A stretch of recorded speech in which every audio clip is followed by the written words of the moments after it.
Yes, my name is Cha-das-ska-dum Which-ta-lum. I'm from Clackamas, just across the water here. They call it Lummi now. But back before 1855, we were Clackamas. And when they signed the Indian Treaty in 1855, they signed it in the house of Lummis. They couldn't say Lummis, let alone write it, so they said Lummi. We've been Lummis ever since. So we're just from across the water, straight across here is where we live. And this is one of our stores that we use. Every island is a different store. You know, it's like going to town to Higgins and Albertsons. And each store has got different things. One store has got abalone, another store has got horse clams, another one has squeezy, another one has herring. Each place has got different things that you're looking for. So in English language, it's easier to say, call them a store, you know, instead of the village sites. Tam Weeks and where we're from, it's Gooseberry Point. Each of these village sites here all have names, and when you go out, if you look, when you're going out toward the field areas, you'll see rolling hills. Those are middens, shell middens. They're like that all the way around to Point Roberts. Shell middens all the way through here. It's a very valuable archaeological site. So we can start off right here, and You might want to just say something about. Why didn't you do it? Well, this is. I know the way that Martin had explained it was that this is like when you're moving from the winter season into the time when. I'll show that when we get out here. You're moving out of the longhouse into the. Yes, this time of year we're coming out of our longhouses. Longhouses are lived in from November until around this time of year. When we come out of our longhouses, I don't know if you guys all know what they are. We all know what longhouse. We move into them in November, and the whole community lives together for the winter. And when we come out in the springtime, we come out and we travel around to these different locations that I was talking about, different islands and different things we're gathering for next winter. We gather up all our food from now until next fall, and move back into our winter lodge again, where we stay for the whole winter and make all of our different baskets and things that we make all winter long. So this is one of the places that we come to. This water out here is our highway. You know, we come by the canoes. We're Stalo people, the river people. And we travel to and from by canoes.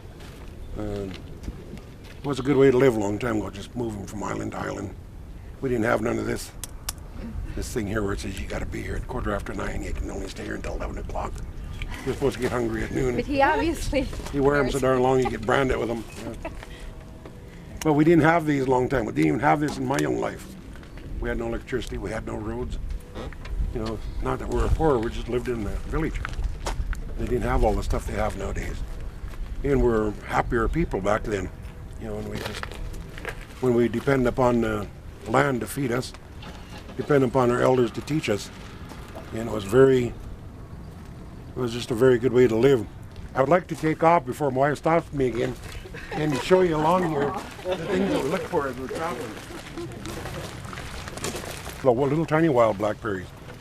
If you have diarrhea, any kind of stomach trouble, you take the root of the little wild blackberry and you pound it and you boil it and you make a tea and drink it. It'll stop the diarrhea immediately. It's good for like if you have bacteria, wrong kind of bacteria in your stomach. That little root from this bush here is good for that. But like I say, like the sprouts, we'll get some over here on the trails we're going. The sprouts are very good, and you guys know what salmonberries are? The salmonberry sprouts are extremely good. They're very good this time of year for eating. Long time I would go down here and we'd get herring roe, get herring eggs, and we'd come up and we'd take the sprouts and we'd eat it with it. Eat the caviar with the sprouts. Very good flavor. We used all these kind of things for different medicines. Everything you see around here is a medicine or a food. Everything along here. We used to have little trees like this, wild crop, wild apple, stuff with very strong wood. We used to use that for making our digging sticks. These kind of trees here have very strong wood in them. For making your digging sticks, when you're digging up your roots, they're real good for making, for cooking utensils. These little trees like this are very strong. Along the water, they have the little plumes in them. You see on top? This is what they made the maiden basket from. Anytime you seen a girl carrying a basket and had those little plumes sticking out of it, it meant that she was single. She's available. It's a maiden basket. You weave into your baskets with that particular grass right here.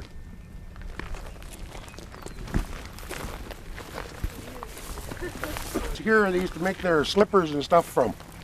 They'd weave it into material like what you have in your baskets. They'd make their little shoes and stuff from this type of grass. These little bushes here, we gather these kind. This is what you make your cradle board. When you have your babies, when they get taller, you can arch them over. They'll bend real good. And it goes over the head of the baby on the cradle board. Then it sticks out the bottom about this far, so that when you lay the baby down, it's sitting at an angle up like this. And then anytime you go any place, if there's trees or a post where there's a limb, they'll break the limb off, and then you can hang the baby up over this cradle board. When you're riding on a horse or whatever, and if it falls off, it's like a safety seat. It'll always land on its back because of that little roll bar on the front. If it hits on that, it'll protect the baby from head injury. The baby's tied in, so it's got no way of getting a whiplash. Little arms are cinched down tight, so therefore it makes the baby very aware of what's going on around it.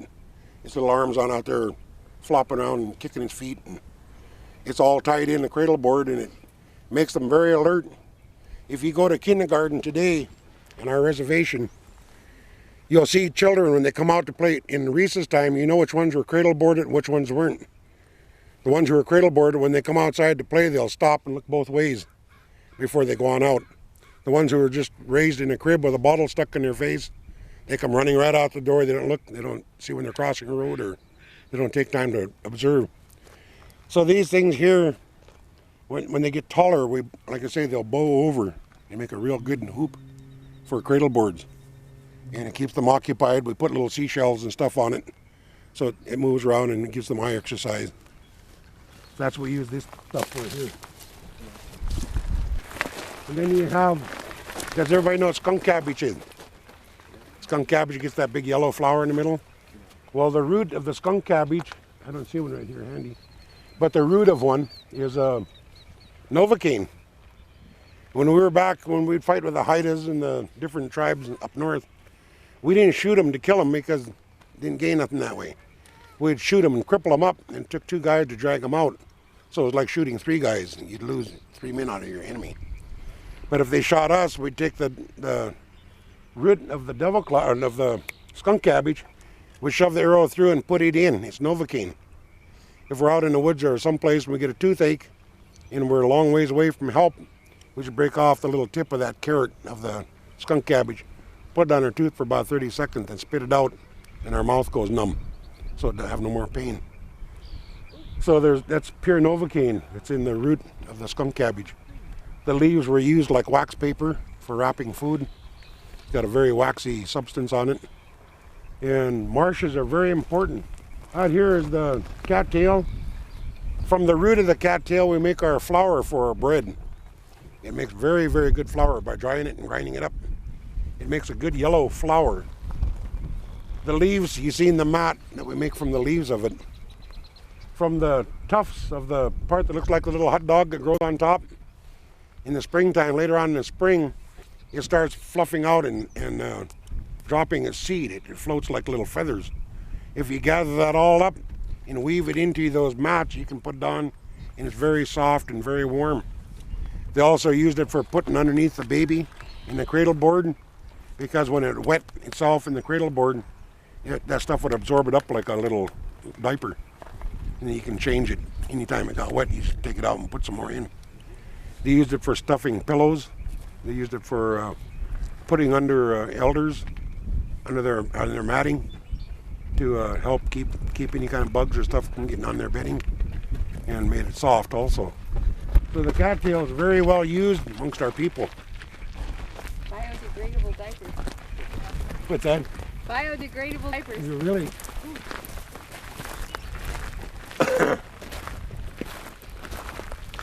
Now from right here, this area right here, all the way down to where you see those people walking way down here. This is a field of kachmin. Kachmin. It's a very rare endangered species of plant life. It's really getting scarce. But when I was surprised, I was down here last year, and we were taking a group through here later on in the year. You can see it growing. It's about this tall. I'll kind of watch along here and see if we can find any young ones coming up. But kachmin has seeds on it that look like sunflower seeds. Celery seed. Celery seed, sunflower seed, they look the same. But you take these little seeds and you can flavor your cooking with it. You take these seeds and you can put it on your stove, and it makes a real nice aroma that smells your house up it makes your house smell very, very good. And when I was a young kid, that smell was always in our houses, on our wood stoves all the time. If you have bad feelings in your home, you light it and smudge it, and it makes that bad feelings leave your house. If your house is getting haunted, you burn kachmin, and it makes that leave your house. And this is a very rich place for it right here. I was just shocked when I found it here last year, because I didn't know it was still here. That plant is very funny. It's got the roots of kachmin are like a hair, and they go down 6 feet into the ground, because this is salt water right here. They go way down in the ground to find fresh water. And if you pick it wrong, it'll die like a mountain flower right in front of you. The whole thing will just wilt. If you break one of those little hairs that goes way down into the ground, and you can transplant them. So I'm very shocked that it's still here with all that. You've seen people just going by here on a bike, riding out onto that. People walk across it. So I'm very surprised it's still here, because there's a lot of activity around here in the summertime. But I was very shocked. This is all just solid kachmin right here. So I'll watch, see if I can see any young ones coming up. But they get up to be about this tall. They get about 1.5 feet tall. And when we pick them, they start turning grayish brown. That's when they're drying out. That's the best time for them. You can pick them green and hang them upside down. A lot of people mistake it for cow parsnip. Is that what they call it? Cow parsnip. You know what that is? It gets about this tall. And it has the same looking seeds on it, and the same kind of a top. But it's a big difference in the plant. A lot of people mistake it for chocolate tip. Chocolate tip is highly poisonous. But there's ones that grow down here by the beach is kachmin. I'll see if I can find some as we're going along. Oregon grape is real good stomach medicine. It's good for rheumatism, arthritis, stuff like that. People who have infantago and those kind of skin disease, that Oregon grape is real good for it. Oregon grape also makes a yellow dye for dyeing your material. And if you boil it a long time, it'll make a real pretty green dye for dyeing your material. These leaves here boiled down will make a green dye also for your material. When we're going to go in the woods for any length of time, we'll take all of our green dyed materials and put it on. Because when you're up in the mountain, it's not like down here, it's very warm, but if you're up in the mountain, it's very cool right now. But if you're up here and you have on your green clothing, it absorbs the energy that's in the sun, and don't take too much sunlight to make green things get warm. That's why the bushes are all green and the trees are all green. It knows which color it needs to have to draw all the energy you can draw for making itself, keeping itself warm. So a lot of our materials that we have, we'll dye them a real pretty green, and also makes us blend in with the environment when we're up there walking around. Kind of like a camouflage. Around and traveling by canoes. You see where other people have been here or lightning. Maybe lightning started the fire. Wherever we find fire, any place we find fire, we can take this and scrape it. We can scrape it and we can put it into a container and take a deer horn or a round rock, smash it all up. We take deer fat, bear fat, beaver fat, any kind of animal fat, and melt it down and mix it with this, and you've got black paint. If you go to the museums, look at the totem poles. They're 1,000 years old and have paint on them. They're made from, black paint is made from this. Any place where lightning has started a fire when we're traveling, we get there well gathered and scrape. When we're walking around in the woods, and we'll find those palalik. What do they call palalik in English? What is it called? Fungus. Fungus that grows on. Palalik grows on a tree, white on the bottom, kind of ripply on the top. You guys ever seen those? We'll take those things and we'll in the old days, we find a place where lightning had started a fire. We'd go there and we'd put that palalook in the fire and it'll dry real quick. It'll get lit. We'll break it up to chunks and put it in clamshells. And we'll stick it in our medicine bag. Then when we get home and we need to make a fire, we open those clamshells, put some cinders on there and blow, and it lights up. It's a slow match. So we always look for places where nature has made a fire on its own to get the fire and move it to other places, because we didn't have the big lighters back in them days. But this is, anytime we find stuff like this, where your black paint coming from. When the salmon eggs or when the salmon are in the river like they are now, we take all their eggs and we smash the eggs all up, let it sit overnight. Next morning we go out there and we skim all the skins off of the egg, and we discard it. And we take all that juice and we put red powder or black powder into it. It makes red or black paint. When you paint your war canoes and stuff with it, the cedar will suck that kind of paint right into the wood. In 1,000 years from now, if it has been smashed up, that canoe will still be painted with that salmon egg paint. After we get through making our canoes, the inside of the canoe, we just dump that stuff freely all over and slosh it around. When we come down the beach and we get this kind of sand like this, we throw it all over in the canoe. And when it dries, it's got that sandy surface on the inside so you don't slip and fall down in your canoe. And it'll last for a long time, and it protects your canoe and it protects your paint job, because the only thing you're wearing out is the sand. If the sand starts to wear out again, then we take and put some more salmon egg juice in here and throw sand all over in it, and we got it, it just keeps it forever and ever. Some of the work canoes will last for, you see them in museums up here, they probably figure around 800-900 years old. But there's older ones than that they haven't found yet out in up in the islands, where they haven't been in there to drag them out yet. So once they're painted with this kind of paint, it lasts forever and ever. Natural paints are very, very strong. Man-made paints are good, but they don't last as long. The natural paints will last forever. Preserve the wood forever. So, like I say, this whole area right here is it's a medicinal little area, this particular area here. Out here in the swamp is a very, very powerful place, because, like I say, it carries all the duck eggs and stuff that we need, all the things for making our baskets, things for making our bread, things for making a little bit of everything that we use in this day and age. As you walk along this trail and look, if you look out here, you can see way out here in the fields, you can see these rolls and stuff like that. Those are shell middens. This was a very important village a long time ago. And like I say, when the tide is out like it is now, the table's set. All your food is just laying there, free. We couldn't figure out why the people back in depressions were killing themselves. We didn't know what was wrong with them. We didn't know we were poor. They said we were very poor people. And we didn't know that, until they told us we were. But during the Depression, the people lost their money, and they were dying. They were jumping off buildings. They were committing suicide. And the Indians couldn't figure out what was wrong with them, because their food is just laying there. It's tons and tons of food out on this beach. And it's very, very good food. And don't take much of anything, like that little hook I was showing you, to go out in the water and, and catch salmon and lingcod. To catch all the stuff that people pay lots of money for is laying here on the beach, called herring roe. It's caviar. Very, very good for you. It's free. Everything out here is free. And how come people were starving to death? It's very hard when they'll stand on food like this and say they're hungry. And there's food all around them. We couldn't understand how come they didn't know where the food was at.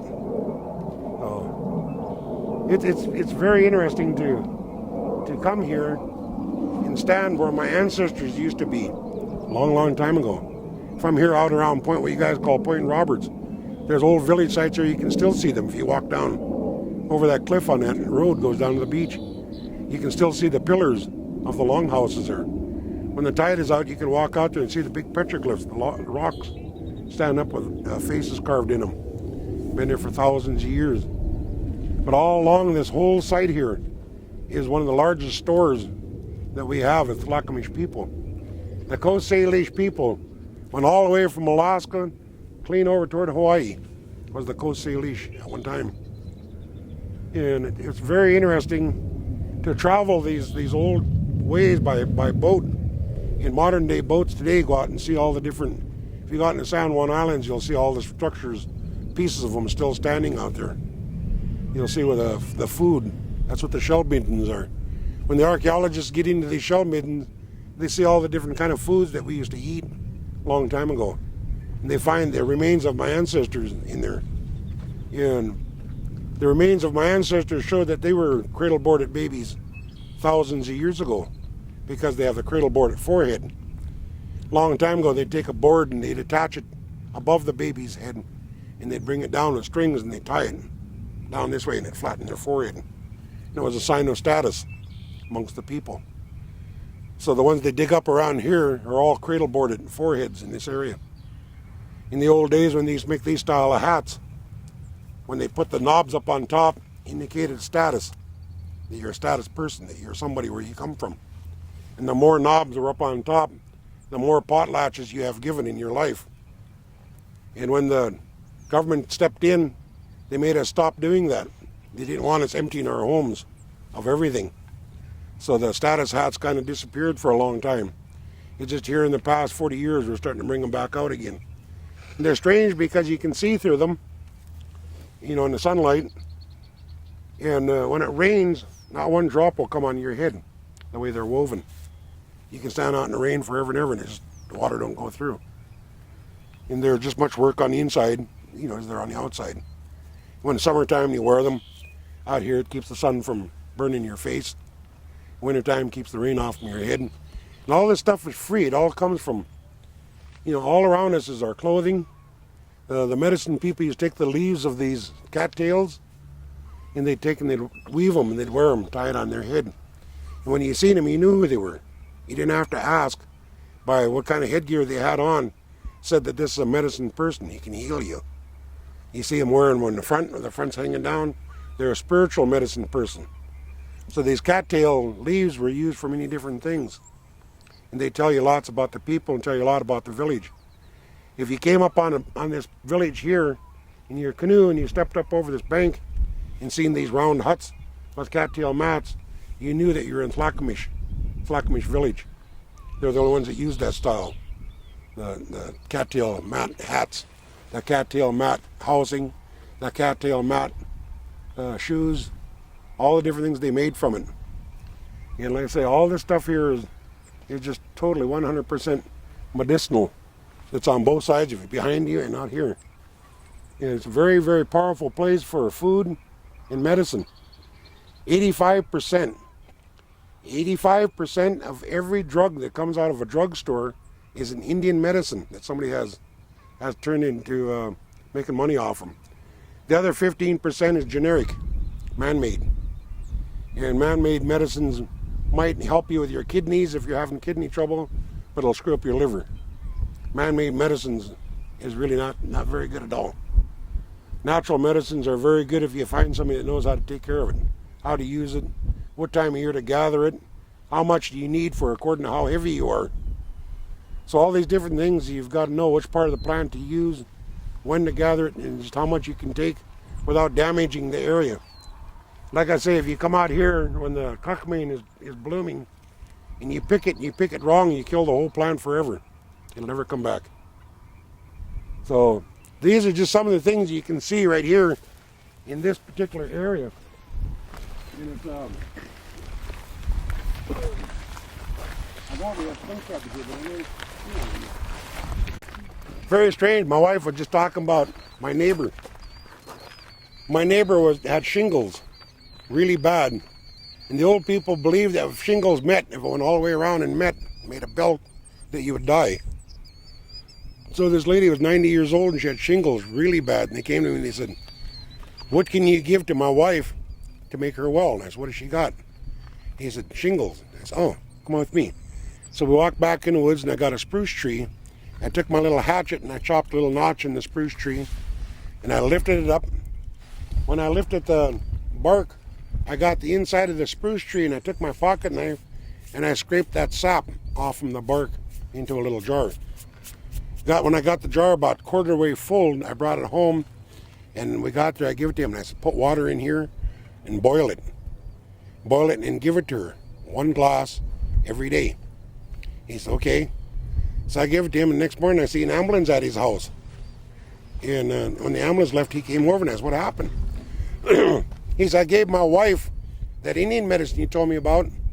She started urinating and she couldn't quit. She urinated all night and all morning and she totally dehydrated. I said, how much did you give her? He said, that quart like you told me to.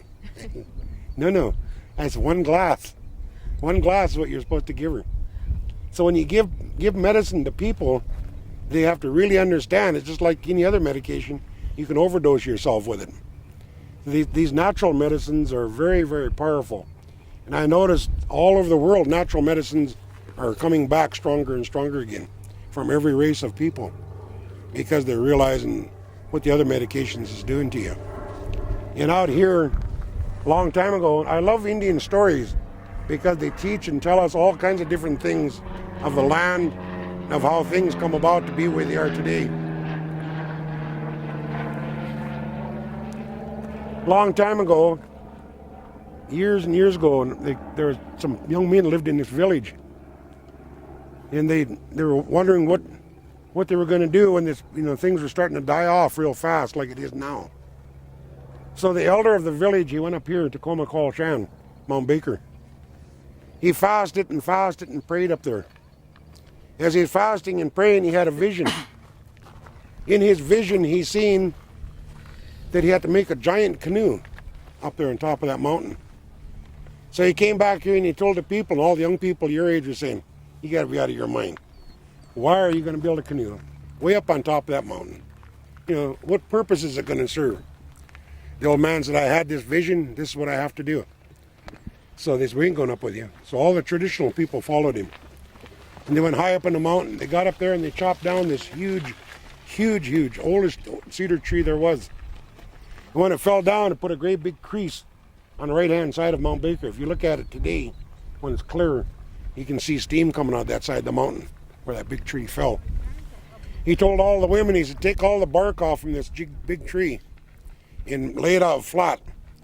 So they stripped of its bark and they laid it out flat. And the men got busy and they started carving a big canoe out of it. They carved and weeks and months went by.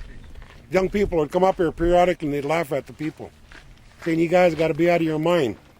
Why are you carving a canoe way up on top of this tree, way up on top of this mountain? However will you get it down to the salt water? And he said, never mind. He said, you guys just help us. And they wouldn't do it. So they got busy and they finished their canoe.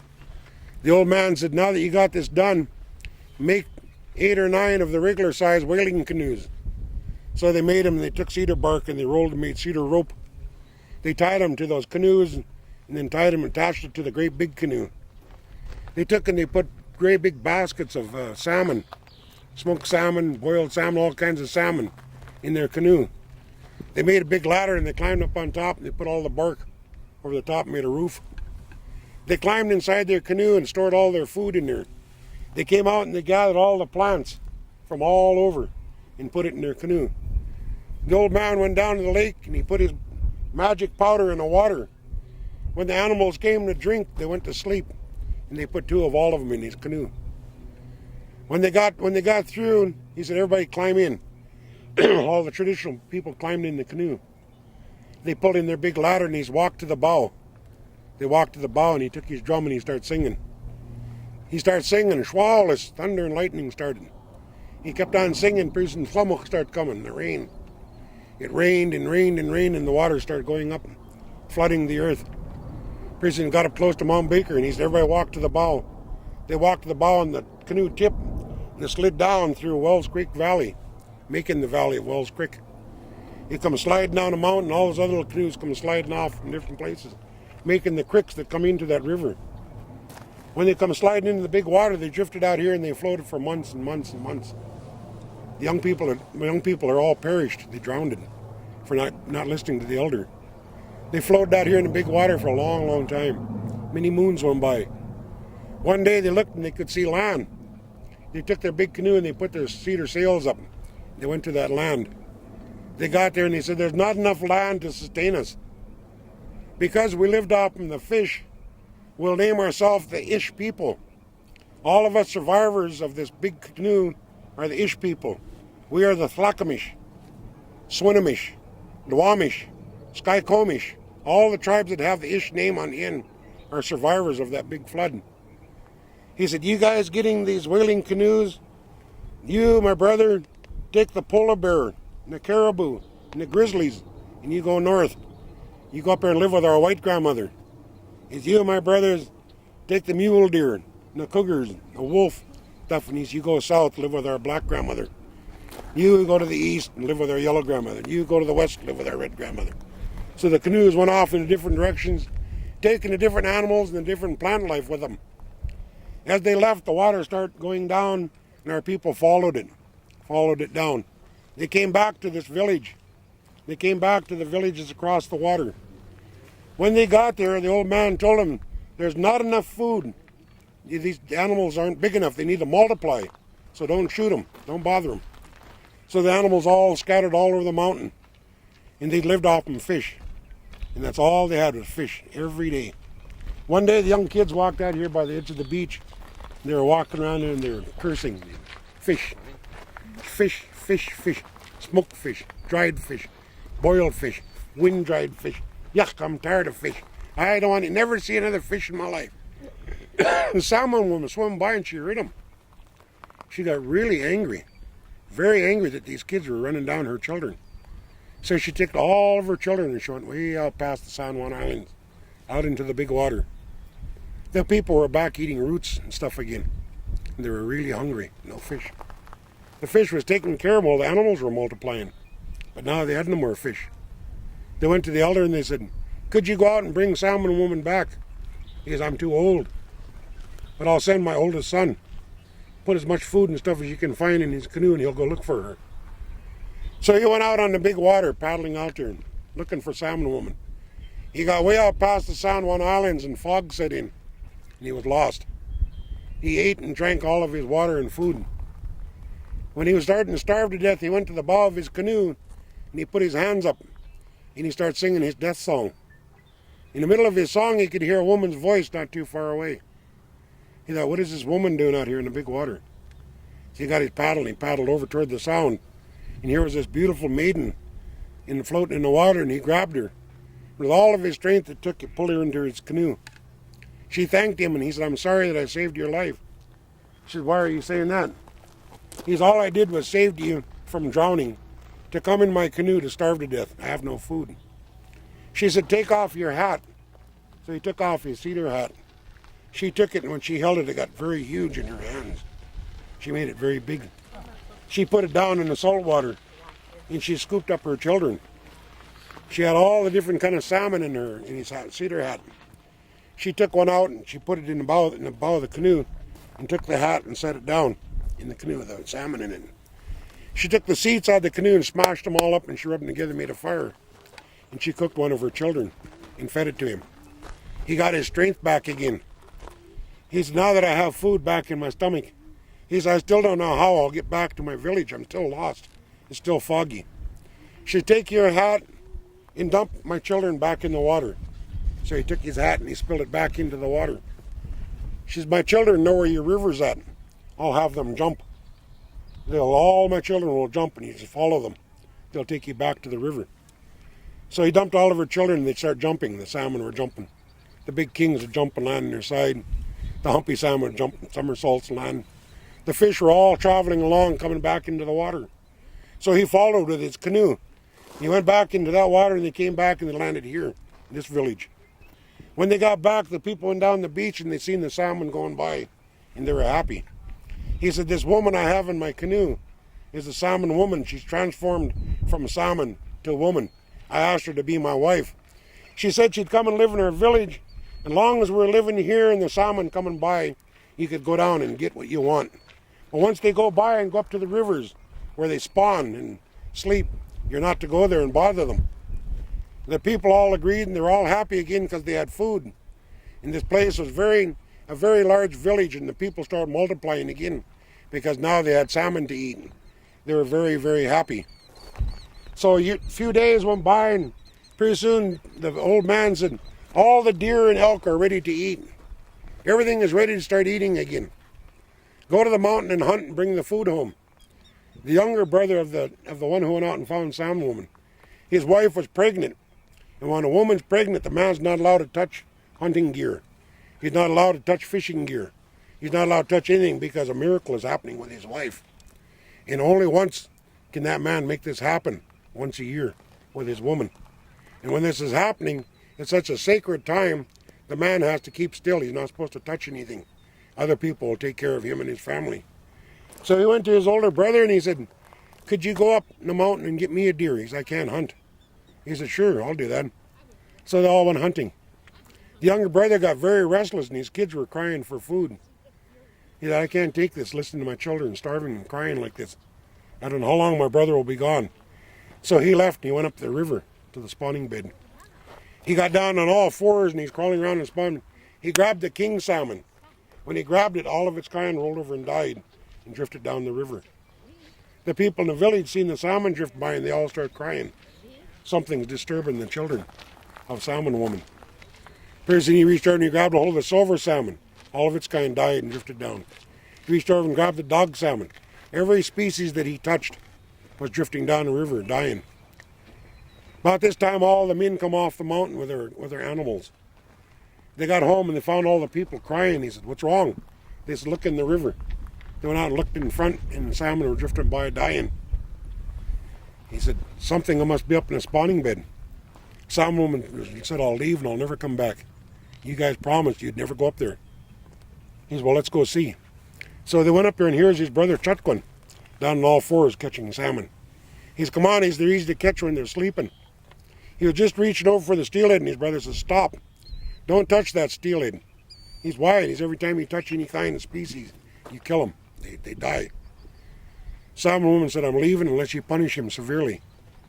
So he stood there and he looked at his brother Chutquin down on all fours in the river, spawning bed. He reached in his medicine bag and he got out the black powder like what I was showing you. The black powder that comes off from these burnt logs. He took that black powder called uchchas and he took it and he threw it over Chutquin. And he covered that Chutquin all black. As soon as he done that, hair started growing real long on him. His nose got long, he had big teeth. He turned into the black bear. And he said, from this day forward, this is the only place you'll eat salmon is in a spawning bed. You'll never be allowed around my village again. If you come to my village, we will kill you and eat you because you eat the salmon. Because of you, you've ruined all these salmon. Salmon Woman said, from this day forward, my children will only be in the water one species at a time. I'll never have all of them up in a spawning bed at once where man can disturb them. So that's how come you only see that one species of salmon and they come in by season. And the steelhead still to this day is the only one. Go up and spawn and go back out and sea.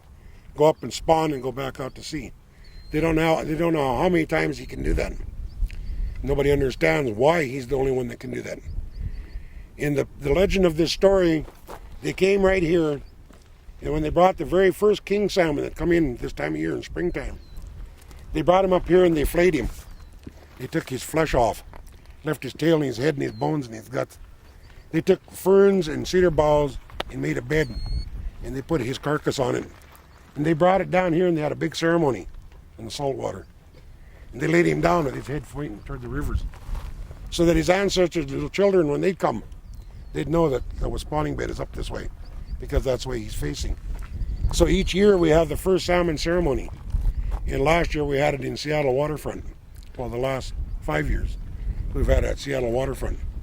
There's going to be one happening in Bellingham at that new park they're building on Holly Street. Late summer, we're going to have a first salmon ceremony there, because they're bringing back, enhancing the salmon, making a new stream, salmon beds.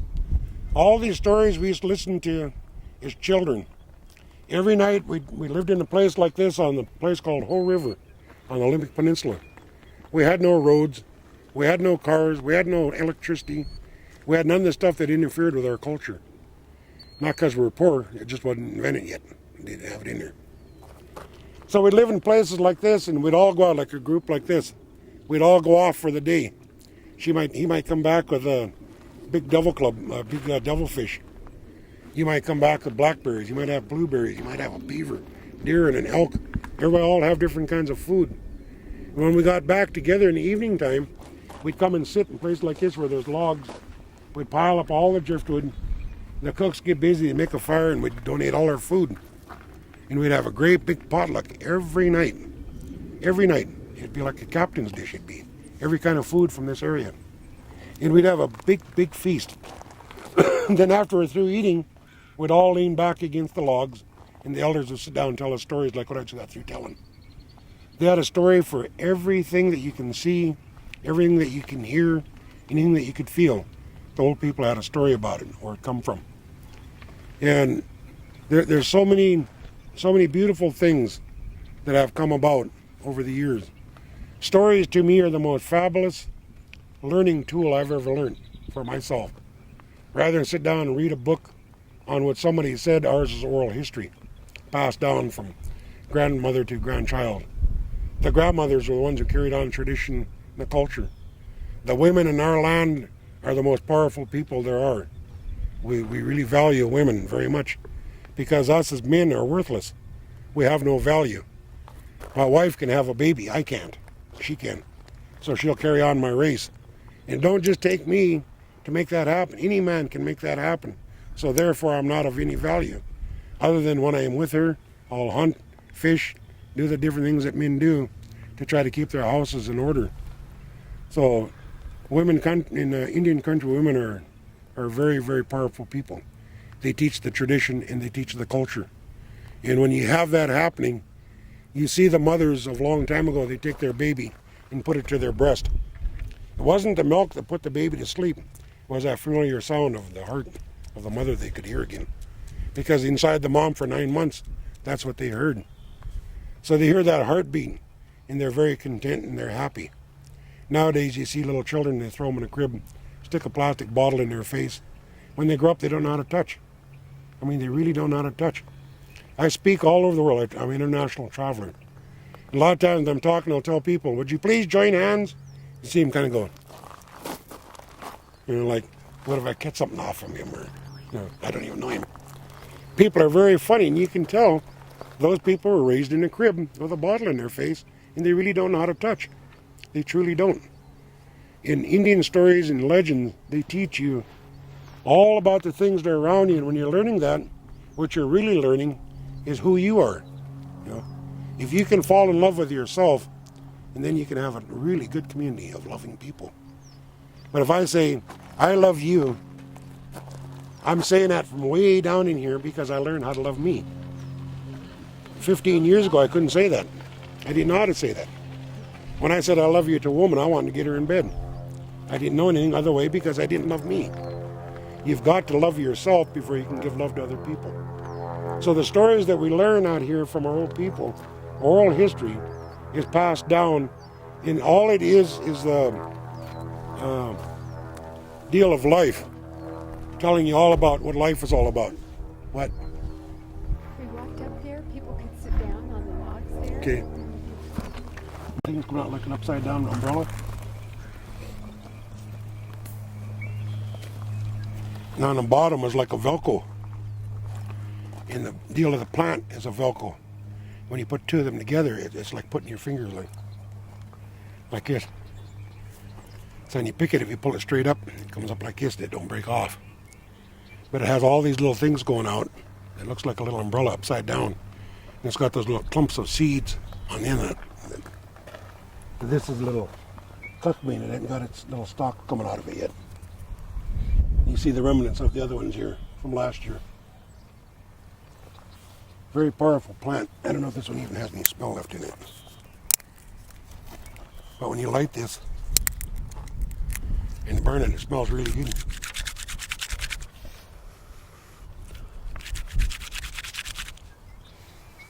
No, it doesn't have no odor yet. Been sitting here all winter. But that's cuckmean right here. Another one there. Quite a bit over here too. It's very, very rich for the site here for cuckmean. One day so like I say, the cuckmean has got many, many uses. For flavoring, for food, tea for lung problems, asthma. It's got many uses. If you walked out there right now, there's crab laying all over this beach. But you can't see them because they go underneath that little grass and stuff that's out here. It beats it to the lump. You push that lump over, and there's the crabs. That's where they go when the tide's out. They just lay down, wait for the tide to come back in. It's clams, crab, grunters. I don't know if you guys know what grunters are. They look like little bullheads. You walk along the beach when the tide's out like this, and you roll over the rocks, and there'll be these little bullheads. They're called grunters. The people just gather those and eat them. And like I said, every kind of food you could think of out here right now. Then when we want to, like I seen some eagles flying around here a little while ago. If we have a need for some eagle feathers, then we take and build a place like what somebody started to build over here. You make a little, dig down in the ground, make a little hut. You take and put food up there, salmon or fish guts or put something up there. And eagles are like seagulls. They'll eat anything they can find. So you sit inside there when he comes down to eat it, and you reach up and you grab him and pull your feathers. That way you get your feathers without hurting the bird. They grow back. So that's how our medicine people used to get their feathers that they use during healing ceremonies.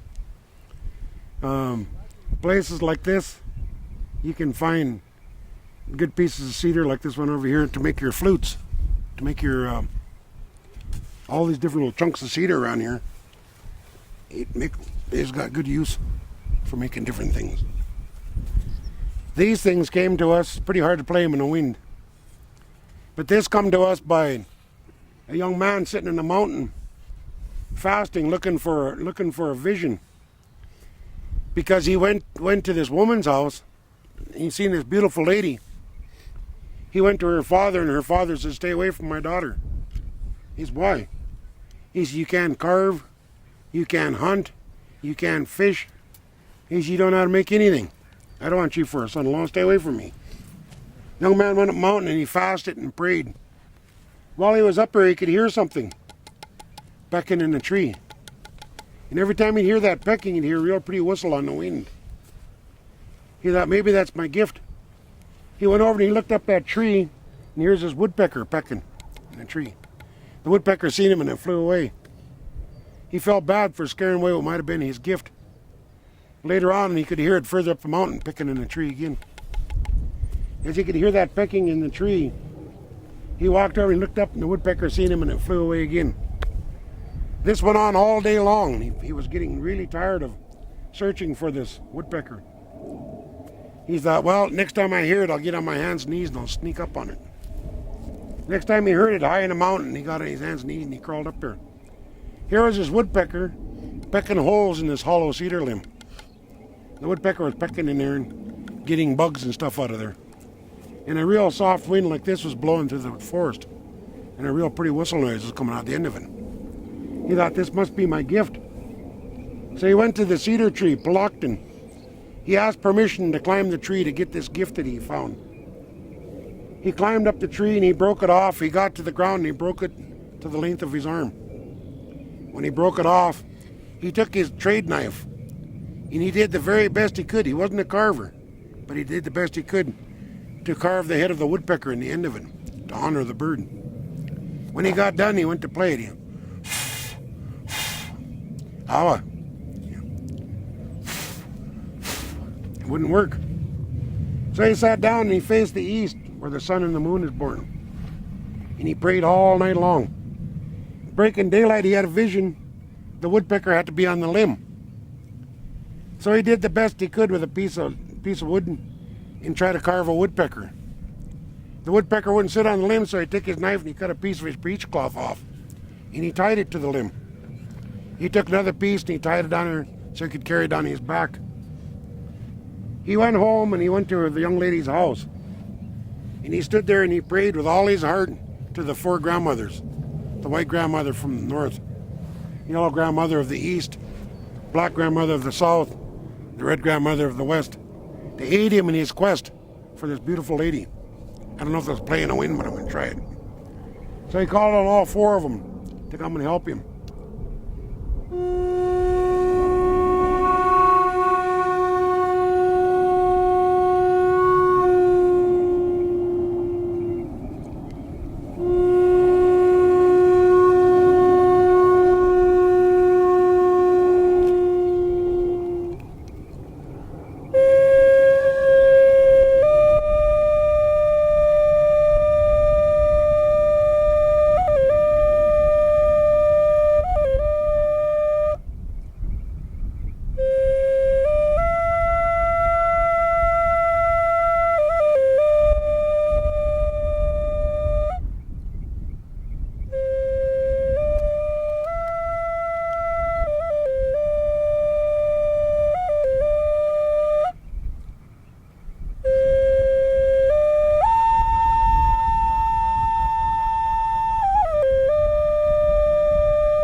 Father came out, he gave us to the Father.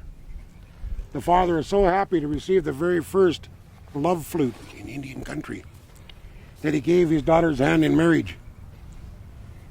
When they went up the mountain and got married, she reached up into the cedar tree and she got the other part of the hollow limb.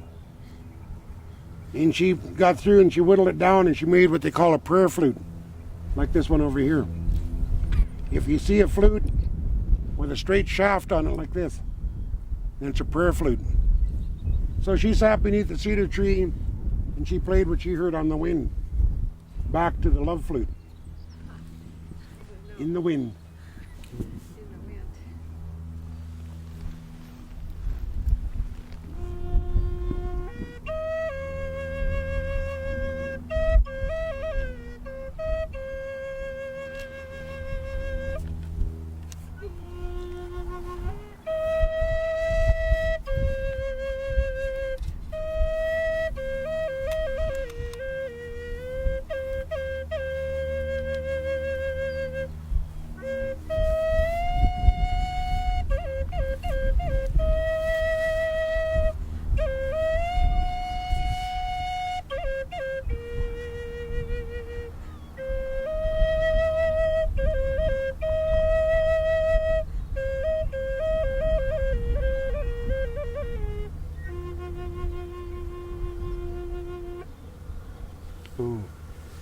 So the two flutes come to Indian country.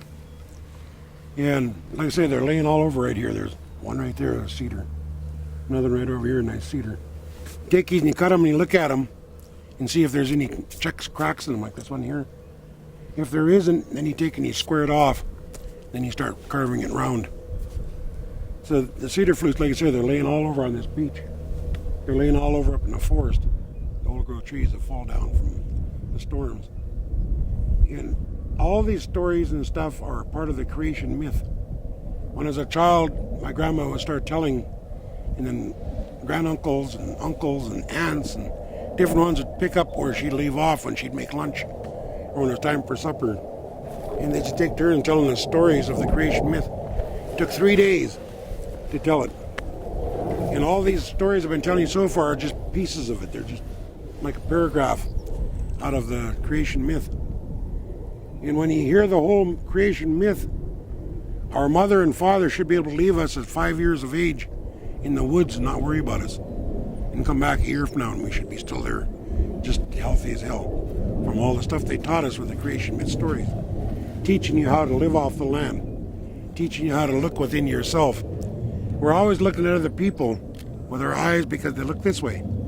But when we're up in the mountain, we'll put a scarf and cover our eyes so we're forced to look back in here at ourselves to find out who we are, what we want, where we're going, and how to learn that there's energy in everything around us. Everything around us, there's that energy in it. Non-Indian scientists call it aura. You can see people's aura when you look at them. Different colors coming off from people. And you're in a big crowd, you're looking at people, you know which ones are really thinking of the same kind of heart that you have. Because of the aura around them, it's bright yellow. You know that they're earth people. They're people who love the land. They're people who love them. Love everybody around them. There's an aura shines around them. Every morning from November until this time of year of April, our people from the Longhouse go up in the mountain and swim every morning at breaking daylight. When daylight and night are colliding, there's a real strong energy in the air. And you take a big pole and you bust the ice and you go in the river and swim. When you go under, the scientists call it negative and positive ions. We get overcharged with positive ions. It's the only thing positive that humans don't need. We don't need positive ions. If we get an overload of positive ions, we get argumentative, we can't learn, we can read the same book over and over and we can't retain it. We're just overloaded with positive ions. If you go to any city, Vancouver, Bellingham, Seattle, any university, any place where there's a fountain, you'll see nickels, dimes, quarters, and pennies laying all over the bottom of that fountain. You'll see people walk over, they'll sit down on the edge of it, and they'll go like this, close their eyes, Some people will sit there and go like this. And they don't know why they're doing that. And I say, why did Jesus throw money in there? She did. Why did you do it? Well, he did. You know, why did you throw it in there? Well, she did. And you say, what is it? Why is it that they throw money in a fountain? It's what they teach us in this day in life. All of our morals, all of our values is money. Stems from money. So if we go and we sit by a fountain that's got moving water, there's just a little tiny bit, just a little bit of negative ions being created by that moving water. So people go and sit by it and they feel so good about it, they reach in and grab their value and throw it in the water and throw money in there. But when you go on a mountain early in the morning, when daylight and night are clashing and they call it dawn, and you bust the ice and you go underneath that water, you get just 1000% supercharge of negative ions. And your body feels like your skin is fitting you like a glove. All of a sudden everything is just really clear to your mind. And you've washed off the positive ions, which goes down the stream, back out here to the salt water, turns to clouds, goes back up, and rains on the mountain again, and starts the cycle all over again. The only mistake up in the mountain when I go up there is me. I'm the only mistake in the mountain. When the Creator, Halls, God as you guys call him, when Halls made us, he reached into the earth and he got the red clay. He molded into the image of himself and called on the canoes, the angels. He laid us on the back of the canoes and he gave us the gift of breath by blowing into us, giving us life, and they flew us down over earth where we'd be dominant over this land. So in the morning when we go up here, when daylight and night are clashing, it's that same energy is there. The water is so full of it. And when you come out, you feel so good, you want to run. So we'll run for 2 or 3 miles in the mountain. Then we'll come down to our cars and we'll come back home. And we'll go into our longhouse and teach our young people what we've seen, what we feel, and how you receive it up there. And the same thing goes on here in the old days. The old people would get up early in the morning. They'd come down here and they'd pray to the water and they'd ask permission to enter the land of the water people. And they'd wait out there and they'd go under, facing the east, north, south, west. And they'd pray in their own tongue, talking to the white grandmother. Let me speak only good words to my people. They'd go under and they'd pray about it. When they'd come up, they'd face the east. They'd talk to the yellow grandmother. Let me hear only good things. Don't listen to the negative stuff. And they'd go under and they'd come up and they'd turn around and they'd face the south. They'd ask it to wash away their eyes so they could only see good things in the people. Then they'd turn around to the power of the west where the sun and the moon die. When the sun and the moon dies, it goes into the west. When I die, my wife will take me spiritually and put me in my canoe and all my worldly belongings and push me to the west to where my spirit will go and rest with my red grandmother. So we had talked to the 4 directions every morning. And the water's not cold. It's got ice on it, but it's not cold. If you go up here in the summertime at August, the water is the same temperature in August as it is in the middle of December. The air is cold, but not the water. The water stays regular around 51 degrees. When you get in there, you feel so good. It feels so marvelous to get cleansed off of that positive ions. And you sit up there and you can hear the trees, and you can, like these birds talking behind us. All of a sudden they have a language. All of a sudden you can actually understand them. You can sit beneath a tree and you can hear the wind blowing through the tree. And as the wind's blowing through the tree, you can hear, see my drum. You can hear the wind as it's coming through. If you have your drum or your flute, when the wind is blowing, if you take your cowet, your drum, and you watch the wind as it's blowing through the trees, you'll see the limbs moving. The limbs are moving. They're showing you what drum beat goes to that song that's coming through the tree. And if you listen with this third ear, the one that's innocent yet, your heart, you'll be able to hear the songs that's coming on the wind through the trees. When the wind blows from the west, then the tree can visit with this tree over here. When the wind blows to the east, this tree can visit with the one over here. And they're very patient. They wait for the different winds to blow so they can visit with their relatives that's around them. And if you're sitting underneath of them, you can hear their language. If you can't understand it, then you pick up your drum or your flute and you listen with your third ear, and you hear the universal tongue of the world is music. So if you listen to them when they're talking and you can't understand, you hold on to your drum and you look at the limbs, and the limbs will tell you what beat to use on your drum. So I was up there sitting underneath an old growth tree that had a blue mark around it. When they paint them blue on the bottom, on our side over here in the border, when they paint them blue on the bottom, means they're going to be clear cut. They're going to cut them down. So here stood this old cedar tree that was well over 2,000 years of age. Huge, 38 feet around the bottom. Now I was sitting there looking at this beautiful old growth tree, and I thought, this week they're going to cut you down. They're going to flatten you. You can't stand here on your looks no more. Tomorrow I'm going to Japan, where these trees are being shipped to. Give me a message so I can give it to the Japanese people, because I've run out. I don't have no more to offer. So I sat down, I pulled my scarf down, and I sat there and listened. I could hear the wind blowing like it is now. I could see the tree boughs moving. I lifted up my scarf and I could see what was going on. So I held my drum and I sang what I heard floating on the wind from Thompson Creek and Wells Creek. And it's the lesson, no lesson in death. The old trees were crying because they're going to be cut down. This is the song that I heard coming from them.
We make our collets out of deer hide, bear, cougar. We make our hoops out of cedar, again, like we find laying around here. We make them in the shape of the earth. We'll preferably like the pure round ones or the semi-octangle, representing Mother Earth. The cowet represents thunder, the drum. The stick represents the lightning. And when you play a drum, and you put it on your rib cage, and when you hit it, it'll it goes up through your body. And it wakes up your Indian. It wakes up your spirit. So when you're playing a drum, if you hold them up against yourself, they vibrate in through and they wake up your true spirit, so that your spirit in whatever it is that you're talking to can have a conversation.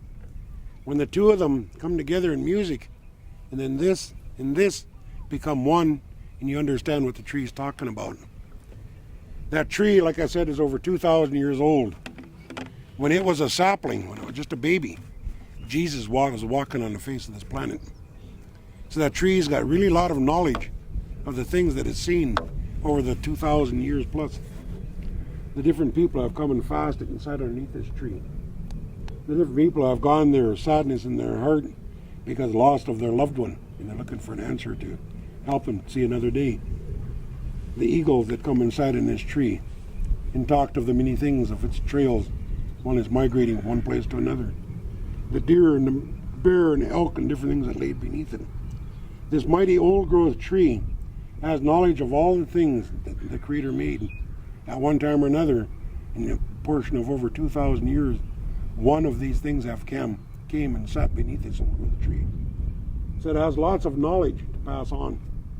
When you go up the mountain and you sit and you look in the rivers and you see all the things in there, if you sit and you listen really hard, you can hear the rocks when they're bumping from the current. And you can hear them talking. When you go to the waterfalls, you get into these waterfalls are 100 feet high, like the one down by Port Angeles on a place called Lake Crescent. There's a huge waterfall that comes off the cliff.